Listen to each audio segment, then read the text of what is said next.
The nosy neighbor. So maybe it's because I'm bored, or maybe I'm just nosy, but the fact that I don't have cable probably has something to do with it. I found myself 2 nights ago with my ear pressed to the hardwood floor of my second-story apartment. Ah, the joys of city living. You see, my neighbors were fighting again. I heard some slamming, and then a Jesus Christ, and then some more slamming, and then a very adamant, now listen to me. They are a couple, downstairs from me, a woman about my age and a man probably 10 years older. True to every big city stereotype, I have lived above them for 3 years, and I don't know their names. But due to the thin ceilings and floors, though, I know that they like big band and swing music with the occasional John Denver track thrown in. I know that they have birds.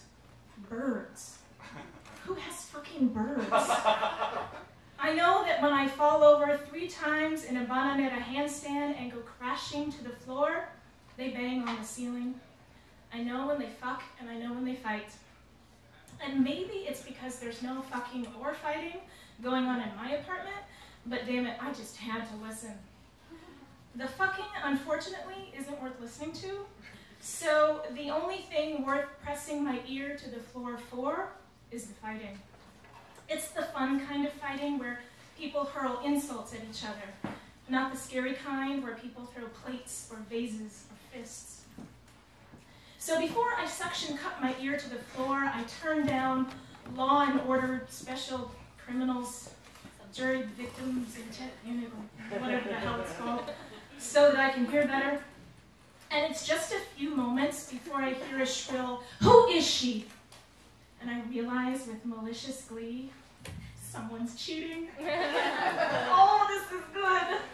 This is better than Sex in the City, which, because I don't have cable, I only got to watch the edited safe version on network TV, so it ended up being more like foreplay in the city.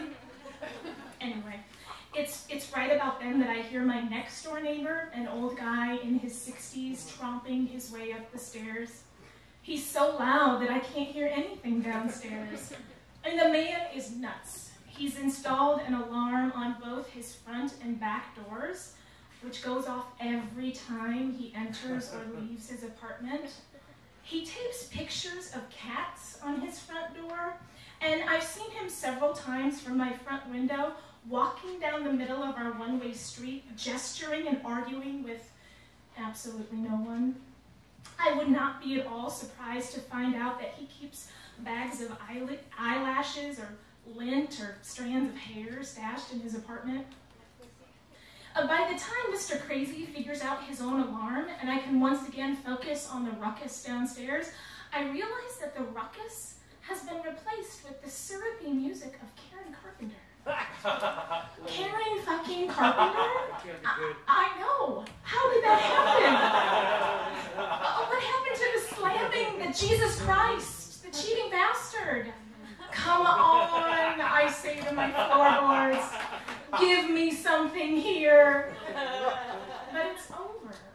The fight is over, and it's only when I realize that I am sincerely disappointed in this turn of events that I think perhaps it's time to reevaluate my life. Perhaps I should find better ways of spending my nights than lying on the floor listening to my neighbors. Maybe cable wouldn't be so bad after all.